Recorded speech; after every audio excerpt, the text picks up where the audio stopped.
today, I address the leaders of nations and the builders of nations. But indirectly, I speak also to those you represent, to those who have sent you here, to those who have entrusted their future to your hands. I greatly desire that my words shall strike an echo also in those hearts, in the deep heart of humanity, in that great heart from which has been brought so many shouts of joy, so many cries of sorrow and despair, and so much love and laughter. Today it is President Soekarno who addresses you. But more than that, though, it is a man, Soekarno, an Indonesian, a husband, a father, a member of the human family. I speak to you on behalf of my people, those 92 million people of a distant and wide archipelago, those 92 million people who have lived a life of struggle and sacrifice, those 92 million people who have built a state upon the ruins of an empire. They and the people of Asia and Africa, of the American continent and the European continent and the people of the Australian continent, they are watching and listening and hoping. They see in this organization of the United Nations a hope for the future and a prospect of the present. The decision to attend this session of the General Assembly was not an easy one for me to take. My own nation faces many problems, and time to solve those problems is always short. However, this is perhaps the most important assembly yet held, and all of us have a responsibility to the rest of the world as well as to our own nations. None of us can escape this responsibility, and surely none wish to. I am very sure that the leaders of the younger and the reborn nations can make a very positive contribution to the solution of the many problems facing this organization and the world at large. Indeed, I am confident that man may once again say, the new world is called to redress the balance of the old. It is clear today that all major problems of our world are interconnected. Colonialism is connected to security. Security is connected to the question of peace and disarmament. Disarmament is connected to the peaceful progress of the underdeveloped countries. Yes, all are connected and interconnected.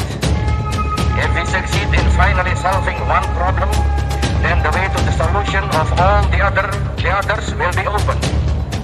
If we succeed in solving, for example, the problem of disarmament, then the necessary funds will be available to assist those nations which so urgently need assistance. 5 years ago, 29 nations of Asia and Africa sent their representatives to the Indonesian city of Bandung. 29 nations of Asia and Africa. Today, how many free peoples are there? I will not count them, but look around this chamber now. Then tell me whether I am right or not when I say that this is a time of the building of nations and the time of the emergence of nations. Yesterday, Asia, and that is a process not yet completed. Today, Africa, and that too is a process not yet completed. For 15 years now, the West has known peace, or at least the absence of war. Of course, there have been tensions. Yes, there has been danger. But the fact remains that in the midst of a revolution engulfing 3/4 of the world, the West has been at peace. Both great blocs, in fact, have successfully practiced coexistence for all those years. thus contradicting those who deny the possibility of coexistence. We of Asia, I repeat, we of Asia, we have not known peace. After peace came to Europe, we endured atomic bombs. We endured our own national revolution in Indonesia. We endured the torment of Vietnam. We suffered the torture of Korea. We still suffer the agony of Algeria. Is it now to be the turn of our African brothers? Are they to be tortured while our wounds are still unhealed? And yet, the West is still at peace. Do you wonder that we now demand, yes, demand respite from our torment? Do you wonder that now my voice is raised in protest? We, who were once voiceless, have demands and requirements. We have the right to be heard. We are not subject of barter, but living and virile nations with a role to play in this world and a contribution to make. Imperialism is not yet dead. People sometimes say imperialism and colonialism is dead. No, imperialism is not yet dead. It is dying. Yes, the tide of history is washing over its battlements and undermining its foundations. Yes, the victory of independence and nationalism is certain. Still, and mark my words well, the dying imperialism is dangerous as the wounded tiger in a tropical jungle.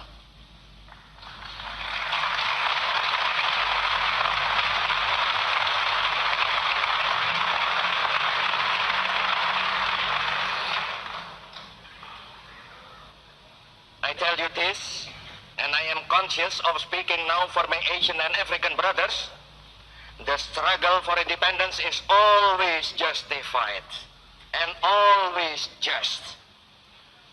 Those who resist that irresistible onward march of national independence and self-determination are blind. Those who seek to reverse what is irreversible are dangerous to themselves and to the world. Until these facts, and they are facts, are recognized, there will be no peace in this world and no release of tension. I appeal to you, please place the authority and the moral power of this organization of states behind those who struggle for freedom. Do that clearly, do that decisively, do that now, do that, and you will gain the full and wholehearted support of all men of goodwill. Do that now, and future generations will applaud you. I appeal to you, to all members of the United Nations, move with the tide of history. Do not try to stem that tide. Then it is the testing of those weapons. I know that there is scientific disagreement about the genetical effect of those tests. That disagreement, however, is in terms of the numbers affected. It is agreed that there are evil genetical effects. Have those who authorize the test ever seen the results of what they do? Have they looked at their own children and thought about those results? At the present time, the testing of nuclear weapons is suspended. Not, mark you well, not forbidden, but only suspended. Let that fact serve as a beginning then. Let that fact serve as a basis for prohibition of testing and then for real disarmament. Before leaving the subject of disarmament, I must make one more comment. To speak of disarmament is good. Seriously, to attempt the making of a disarmament agreement would be better. Best of all would be the implementation of an agreement on disarmament. However, let us be realistic. Even the implementation of a disarmament agreement would not guarantee peace to this sore and troubled world. Peace will come only when the causes of tension and conflict are removed.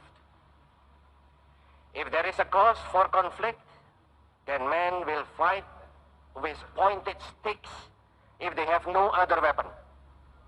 I know because my own nation did that very thing during our struggle for independence. We fought then with knives and pointed sticks. In order to make peace, we must remove the causes of tension and of conflict. That is why I spoke deep from my heart about the necessity of cooperation to bring about the final and glorious end of imperialism. Where there is imperialism and where there are simultaneously armed forces, then the position is a dangerous one indeed. Again, I speak from experience. That is the situation in West Irian. That is the situation in the 1/5 of our national territory which still labors under imperialism. There in West Irian, we have imperialism and the armed forces of imperialism. Bordering that territory, our own troops stand guard by land and sea. Those two bodies of troops face each other. And I tell you, that is an explosive situation. Very recently, those young and misguided troops who were in West Irian defending an outmoded conception were reinforced by an aircraft carrier, the Karl Doorman, from their remote homeland. I tell you that then the situation became positively dangerous. I tell you in all seriousness, the situation in West Irian is a dangerous situation, an explosive situation. It is a cause of tension and it is a threat to peace. General Nasution is not responsible for that. Our soldiers are not responsible for that. Soekarno is not responsible for that. Indonesia is not responsible for that. No. The threat to peace springs directly from the very existence of colonialism and imperialism. Remove those checks to freedom and emancipation, and the threat to peace disappears. Eradicate imperialism, and the world becomes immediately and automatically a cleaner place, a better place, a more secure place. Build the world fit for the dreams and the ideals of humanity. Break now with the past, for the day is at its dawning. Break now with the past, so that we can justify ourselves with the future. I pray God Almighty will bless and guide the deliberations of this assembly. I thank you all.